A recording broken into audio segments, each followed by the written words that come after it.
कौन है इम्तियाज जलील? राजनीति में कई अवांछित तत्व आ जाते हैं, लेकिन जनता ऐसे लोगों को घास डालने के लिए तैयार नहीं है। दरअसल जो लोग बिहार को जानते हैं, बिहार के मुख्यमंत्री नीतीश कुमार जी की जो ये 2 दशकों की जो यात्रा है, इन 2 दशकों में बिहार में कभी सांप्रदायिक दंगे नहीं हुए, कभी कर्फ्यू नहीं लगा।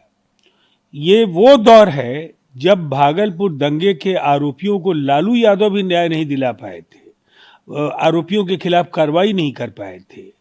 जो पीड़ितों के न्याय दिलाने का सवाल है वो लालू यादव के दौर में नहीं हुआ था। और बिहार के मुख्यमंत्री पद पर आसीन होने के बाद नीतीश कुमार जी ने भागलपुर दंगे के सारे बंद मामलों को खुलवाया, आरोपियों को जेल भिजवाया और राहत और पुनर्वास के जो कार्यक्रम चलाए गए वो एक मिसाल है। और एक बात तो साफ है, देश के किसी भी राज्य के मुकाबले एनडीए के शासन के बतौर मुखिया, जिसमें भारतीय जनता पार्टी और अन्य साथियों के साथ उन्होंने सरकार चलाई है, जो धर्मनिरपेक्षता को लेकर नीतीश कुमार जी की प्रतिबद्धता है, उस पर किसी ने सवाल नहीं खड़े किए। इसलिए इस तरह के जो लोग हैं, ऐसे लोग सबसे पहले राजनीति की मुख्यधारा में रहने के लायक नहीं हैं और बयानों के जरिए ही इनको कभी कभी लोग सुन भी लेते हैं, नहीं तो ऐसे लोगों की कोई जगह राजनीति में नहीं है। बिहार के पूर्व मुख्यमंत्री लालू प्रसाद यादव आईआरसीटी घोटाले में उनके खिलाफ भ्रष्टाचार और औपचारिक साजिश के आरोप तय करने पर ट्रायल कोर्ट के आदेश को चुनौती देते हुए दिल्ली उच्च न्यायालय का रुख किया है। अब देखिए, ये न्यायिक प्रक्रिया है, अपील में जाने का न्यायिक विकल्प उनके समक्ष है, लेकिन जिस तरह के उनके खिलाफ पुख्ता सबूत हैं, एजेंसीज ने जो काम किया है, आईआरसीटीसी हो या लैंड फॉर जॉब, इन 2 मामलों में लालू जी और उनके परिवार के अनेक सदस्यों के खिलाफ कई ऐसे तथ्य और सबूत हैं कि अंततः कानून के डंडे से बच पाना संभव नहीं होगा। अभिषेक बनर्जी ने बीजेपी को सांप कहा है, मतदाताओं से उन्हें सबक सिखाने का आग्रह किया है। मतदाताओं ने सबक सिखाने का मन बना लिया है, लेकिन भारतीय जनता पार्टी को नहीं। टीएमसी को बुरी तरह पराजित करने का जो संकल्प है वो पश्चिम बंगाल के मतदाताओं में दिख रहा है। और ये जो बयान आ रहे हैं, ये हताशा और बौखलाहट के बयान हैं। अभिषेक बनर्जी को ये पता है कि सत्ता की मलाई चाटने का अब समय हाथ से निकल गया। अब लोग वहां रोजगार चाहते हैं, बंद कारखाने खुले, वहां लोगों की जिंदगी में खुशियां है, वहां आधारभूत संरचना का विस्तार हो।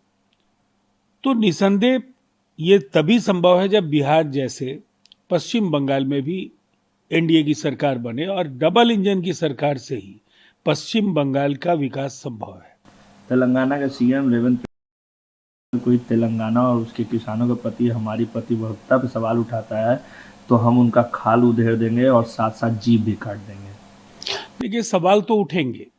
लंबे चौड़े वायदे करने के बाद भी आज भी किसानों की माली स्थिति तेलंगाना सरकार सुधार नहीं पाई है। रेवंत रेड्डी लंबी बातें और डींगे हाँकने वाले नेता के तौर पर पहचाने जाते हैं, लेकिन जो ये संवाद की शैली है, ये संसदीय गरिमा के अनुकूल नहीं है।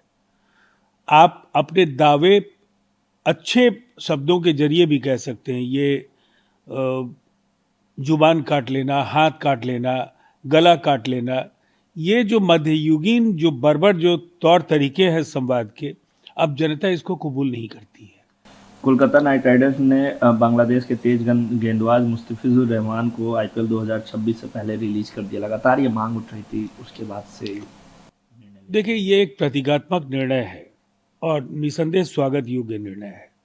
जिस तरह से बांग्लादेश में मानवाधिकारों की हत्या हो रही है, आए दिन हिंदू धार्मिक अल्पसंख्यकों को मौत की आगोश में सुलाया जा रहा है, उनकी संपत्ति लूटी जा रही है, आग के हवाले किए जा रहे हैं।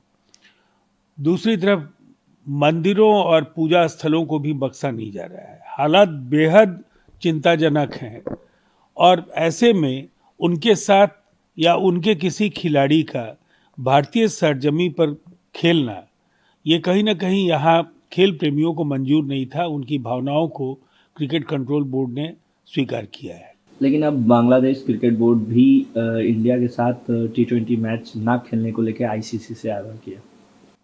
अब देखिए, ये उनका निर्णय है, वो जो भी फैसला करना चाहें करें।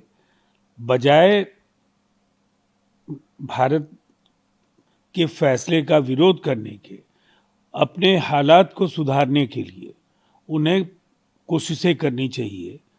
वहाँ चुनाव होने वाले हैं और इस चुनाव में जिस तरह से वहाँ कट्टरपंथियों ने पूरे बांग्लादेश के तंत्र को हाईजैक कर लिया है, वहाँ लोगों की जिंदगी सुरक्षित हो, लोग जीवन जी सके, ऐसी ऐसी स्थितियां पैदा करना वहाँ ज़्यादा महत्वपूर्ण है। और वहाँ के कंट्रोल बोर्ड को, क्रिकेट कंट्रोल बोर्ड को इसमें पहल करनी चाहिए।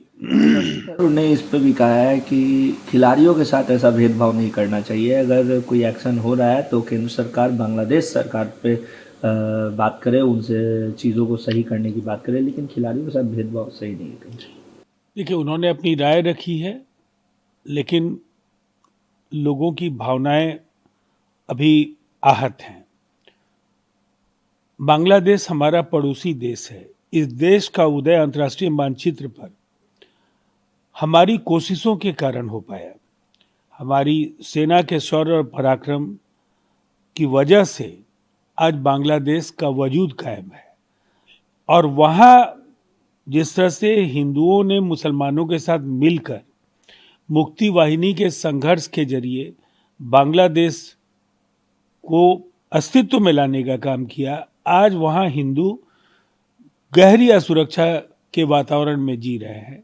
और निसंदेह भारत की ओर से क्रिकेट कंट्रोल बोर्ड ने सही निर्णय लिया है। हुबली में 14 से 15 साल के उनके 3 लड़कों ने बेमुसिकल 13 साल की एक लड़की के साथ कथित तौर पर सामाजिक बलात्कार कर लिया। अब देखिए, ये निसंदेह ये एक हृदय विदारक घटना है और पुलिस प्रशासन इसकी जांच करने के बाद जो भी आरोपी हैं उनके खिलाफ कठोर कार्रवाई करेगी। और ऐसे तत्वों की उत्तर प्रदेश में खैर नहीं है, ऐसे लोग बख्शे नहीं जाएंगे।